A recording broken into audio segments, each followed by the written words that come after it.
ಯಾಕಂದ್ರೆ ನಾವೇನೇ ಆಕ್ಟಿಂಗ್ ಮಾಡ್ಬೋದು, ನಾವೇನೇ ಚೀರಾಡ್ಬೋದು, ಬಟ್ ಆ ಒಂದು ವಾವ್ ಫ್ಯಾಕ್ಟರ್ ಮ್ಯೂಸಿಕ್ ಇಲ್ಲದೆ ಅದು ವರ್ಕೌಟೇ ಆಗಲ್ಲ. ಸೊ ಅದ್ಭುತವಾದ ಮ್ಯೂಸಿಕ್ ಕೊಟ್ಟಿದ್ದೀರಾ, ಥ್ಯಾಂಕ್ ಯು.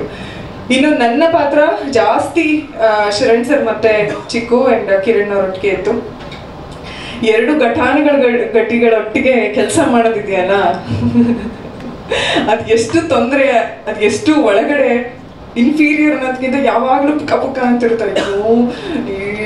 ಚೆನ್ನಾಗ್ ಮಾಡ್ಬಿಟ್ರಲ್ಲಪ್ಪ, ನಂದು ಏನಪ್ಪ, ನನ್ ಡೈಲಾಗ್ ಹಿಂಗಪ್ಪ ಅಂತ ಮನ್ಸಲ್ಲಿ ಹಂಗೆ ಮಾತಾಡ್ಕೊಳ್ಳೋದು. ನಾನು ಹಂಗೆ ಆಯ್ತಾ, ಎಷ್ಟು ಚೆನ್ನಾಗ್ ಮಾಡ್ಬಿಟ್ರು, ಹೆಂಗಪ್ಪ ಮಾಡೋದು.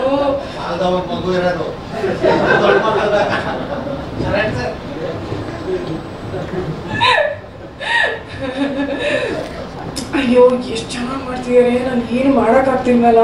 ಆಮೇಲೆ ಒಂದೊಂದೇ ಟೇಕಿಗೆ ತಗೊಂಡ್ಬಿಡೋರು, ಅಪ್ಪ ಒಂದೇ ಟೇಕಿಗೆ ಎಲ್ಲ ಚೆನ್ನಾಗಿ ಮಾಡ್ತಾ ಇದ್ದಾರೆ, ಎಲ್ಲಿ ಮಿಸ್ ಹೊಡಿಬಾರ್ದಲ್ಲ ಅಂತ. ಅಷ್ಟು ನನಗೆ ನಿಜವಾಗ್ಲೂ ಪ್ರೆಷರ್ ಇತ್ತು ಸರ್, ಆನೆಸ್ಟ್ಲಿ. ತುಂಬಾ ಅದ್ರಲ್ಲೂ ಏನ್ ಗೊತ್ತಾ, ಇಬ್ರು ಆರಾಮಾಗಿ ಮಾತಾಡ್ತಿರ್ತಾರೆ, ಕ್ಯಾಮ್ರಾ ಆನ್ ಅಂದ್ರೆ ಸಡನ್ ಆಗಿ ಪಾತ್ರ ಫುಲ್ಲು ವಿತ್ ಡೈಲಾಗು, ಗುರು ಹೆಂಗೆ ಅಂತ.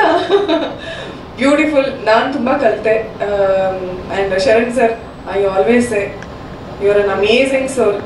ಐ ಥಿಂಕ್ ಏನು ಇಲ್ದೇನೋ ಎಲ್ಲ ಮಾಡಬಹುದು, ಯಾವ ಮಟ್ಟಕ್ಕಾದ್ರೂ ಸಾಧಿಸಬಹುದು. ಎಲ್ಲ ಸಾಧಿಸಿದ ಮೇಲೂ ಗ್ರೌಂಡೆಡ್ ಆಗಿ ಇರಬಹುದು ಅನ್ನೋದಕ್ಕೆ ದೊಡ್ಡ ಎಕ್ಸಾಂಪಲ್ ನೀವು. Thank you so much. And Megha ನಿಮ್ಗಳೊಟ್ಟಿಗೆ ಆ್ಯಕ್ಚುಲಿ ರಜನಿ ಆ್ಯಂಡ್ ಪ್ರಭು ನಿಮ್ಗೆ ಯಾರೊಟ್ಟಿಗೆ ಕರೆಕ್ಟಾಗಿ ಕೆಲಸ ಮಾಡೋಕ್ಕಾಗಿಲ್ಲ, ಸೀನ್ಗಳು ಜಾಸ್ತಿ ಇರಲಿಲ್ಲ. ಬಟ್ ಸ್ಟಿಲ್ ಹೋಪ್ ನೆಕ್ಸ್ಟ್ ನಾನು ವರ್ಕ್ ಮಾಡ್ತೀನಿ ಅಂತ. ಇನ್ನು ಪಾರ್ಟ್ 2 ಅಲ್ಲಿ ಇನ್ನು ಎಲ್ಲದೂ ನಾನು ಇಷ್ಟು ಖುಷಿಯಾಗಿ ಲವಲವಿಕೆಯಿಂದ ಮಾತಾಡ್ತಿದ್ದೀನಿ ಅಂದರೆ ಡೆಫಿನೆಟ್ಲಿ ಅದು ಪ್ರೊಡಕ್ಷನ್ ಕಾರಣ. ಆ್ಯಂಡ್ ತರುಣ್ ಸರ್ ಯಾವಾಗಲೂ ಅವ್ರು ಹೇಳ್ತಾ ಇದ್ರು, ನಗ್ನಗ್ತಾನೆ ಮಾತಾಡ್ತಾರೆ, ನಗ್ನಗ್ತಾನೆ ಇರ್ತಾರೆ ಅಂತ. So I personally wish you sir, ಈ ಸಿನಿಮಾ ನಾವೆಲ್ಲರೂ ಇನ್ನೂ ಹೆಚ್ಚೆಚ್ಚು ನಗೋ ಹಾಗಾಗಲಿ. ಆ್ಯಂಡ್ 2025 ಅದ್ಭುತವಾಗಿ ಎಲ್ಲರ ಕೆರಿಯರ್ ಪ್ರಾರಂಭ ಆಗಲಿ. ಆ್ಯಂಡ್ ಕನ್ನಡ ಸಿನಿಮಾ ಒಂದು ಅದ್ಭುತವಾಗಿ ಶುರು ಆಗಲಿ. ಆ್ಯಂಡ್ ನನ್ನ ಮಗಳು ಬಂದಮೇಲೆ ನನ್ನ ಮೊದಲ ಸಿನಿಮಾ ರಿಲೀಸ್ ಇದು. ಸೊ ನನ್ನ ಮಗಳನ್ನ ಕರ್ಕೊಂಡು ನಾನು ಈ ಸಿನಿಮಾ ನೋಡ್ತೀನಿ. ಆ್ಯಂಡ್ ನನ್ನ ಮಗಳು ಬಂದಮೇಲೆ ಮೊದಲನೇ ಸಿನಿಮಾ. ಸೊ ನನ್ನ ಮಗಳಿಗೆ ನನ್ನನ್ನ ತೆರೆ ಮೇಲೆ ಒಂದು ಒಳ್ಳೆ ಪಾತ್ರದೊಂದಿಗೆ ನನ್ನ ಮಗಳು ನೋಡ್ತಾಳೆ ಅನ್ನೋದು ನನಗೆ ಪರ್ಸ್ನಲಿ ಎಮೋಷನಲಿ ನನಗೆ ತುಂಬಾ ಹತ್ರ ಆಗುತ್ತೆ.